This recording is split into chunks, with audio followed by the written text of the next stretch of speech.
लद्दाख की पैंगोंग लेक और सिक्किम के बॉर्डर पर नथुला पास पर चाइना और इंडिया के सैनिकों में झड़प की न्यूज अक्सर हम लोग सुनते रहते हैं, लेकिन हाल ही में जो चाइना और इंडिया के झड़प और उससे फैले तनाव की न्यूज आ रही है वो गलवान रिवर वैली, जो कि लद्दाख में चाइना और इंडिया के बॉर्डर के पास है।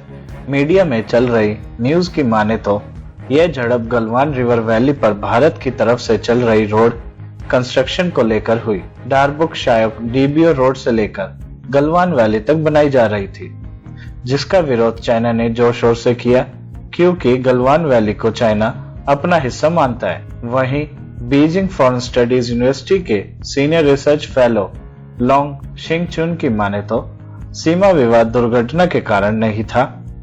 भारत स्पष्ट रूप से और निश्चित रूप से जानता है कि गलवान वैली क्षेत्र चीनी क्षेत्र है। भारत चीन के साथ पकड़ बनाने के लिए बॉर्डर पर जोर शोर से इंफ्रास्ट्रक्चर और सैन्य चौकियों को अपने आधार शिविरों से जोड़ने के लिए सड़कों का निर्माण कर रहा है। इसलिए चीन ने क्षेत्र में अपने सैनिकों की तादाद बढ़ा दी, 70-80 टेंट लगा दिए और भारी वाहनों और निगरानी उपकरणों को भी पार्क कर दिया, ताकि भारत की गतिविधियों पर नजर रखी जा सके।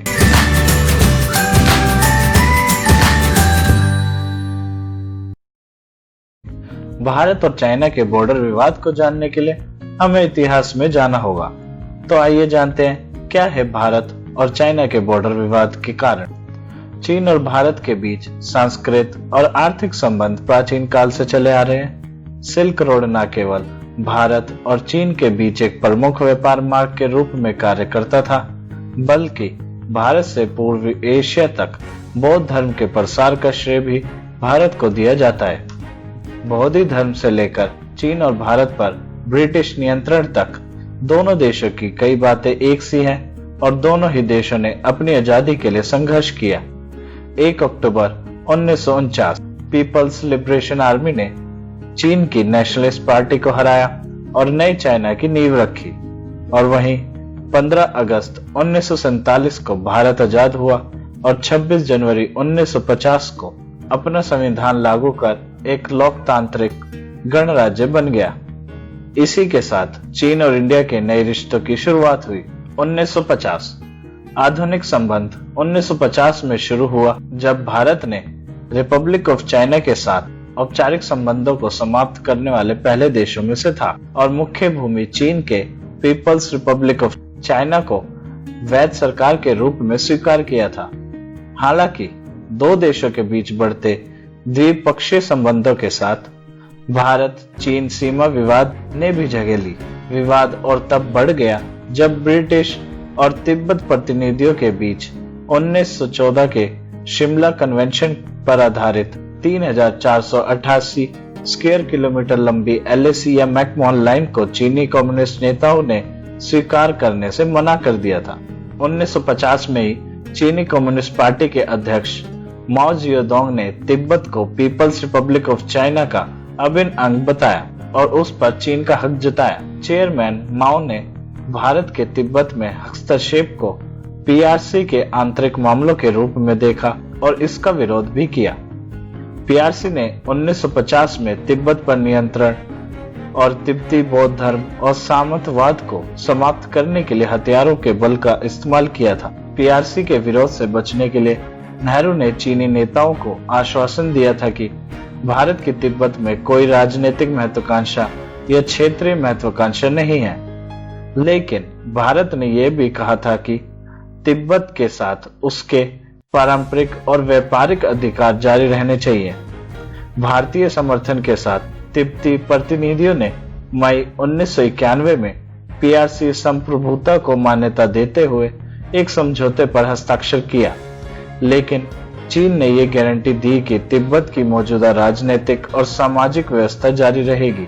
1954 में भारत ने नए नक्शे प्रकाशित किए, जिनमें भारत की सीमाओं के भीतर अक्साई चीन क्षेत्र शामिल था।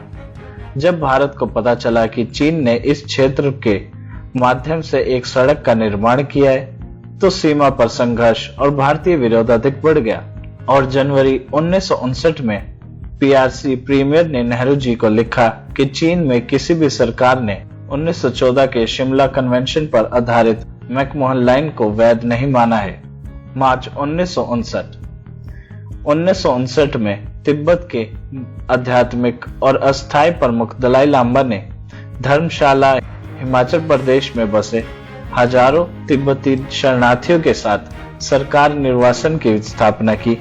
पीआरसी ने भारत पर तिब्बत और पूरे हिमालय क्षेत्र में विस्तारवाद और साम्राज्यवाद का आरोप लगाया। चीन पूरी तरह से बाहर आ गया और उसने दावा किया कि भारत के 1,04,000 वर्ग किलोमीटर क्षेत्र पर उसका अधिकार है और पूरी सीमा के सुधार की मांग की। 1962 में चीन और भारत के बीच सीमा विवाद के कारण युद्ध हुआ।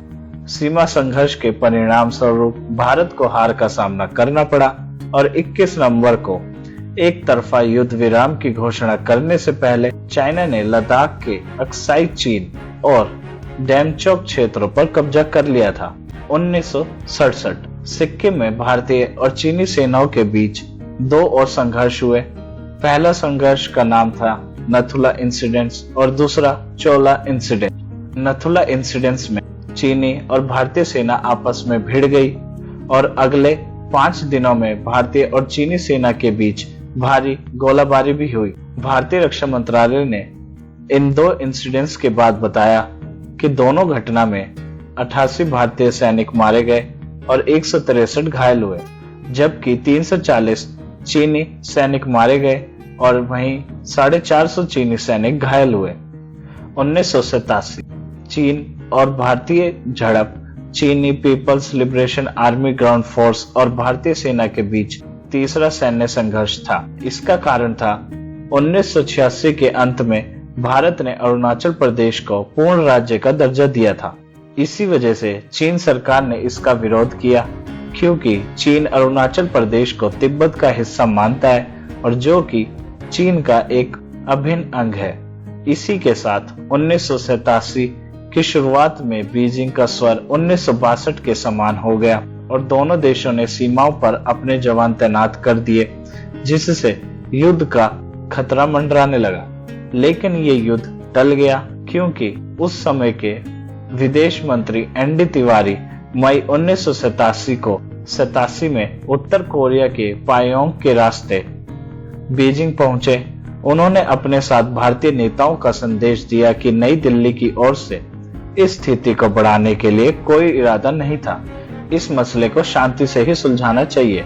2017 डोकलाम चीन और भूटान के बीच विवादित क्षेत्र है, जो भारत के साथ अपने त्रिकोणीय जंक्शन के पास स्थित है।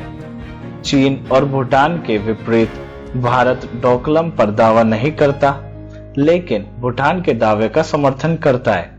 डोकलाम पर चीन का दावा चीन और ब्रिटेन के बीच कोलकाता के 1890 के सम्मेलन पर आधारित है। 1958 से चीनी मानचित्रों ने भूटानी क्षेत्र के बड़े हिस्से को चीनी के हिस्से के रूप में दिखाना शुरू किया। 1960 के दशक में स्थानीय तनाव पैदा हो गया, लेकिन 1970 के दशक में चीन और भूटान के बीच भारत की भूमिका के साथ बातचीत शुरू हुई, लेकिन आम सहमति नहीं बन पाई।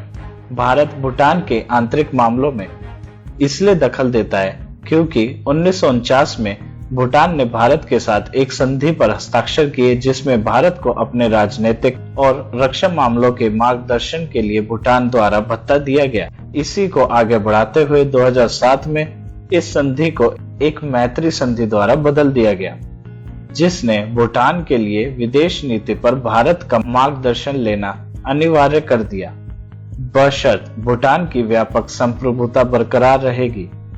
इसलिए भारत भूटान के आंतरिक और राजनीतिक मामलों में सहयोग करता है।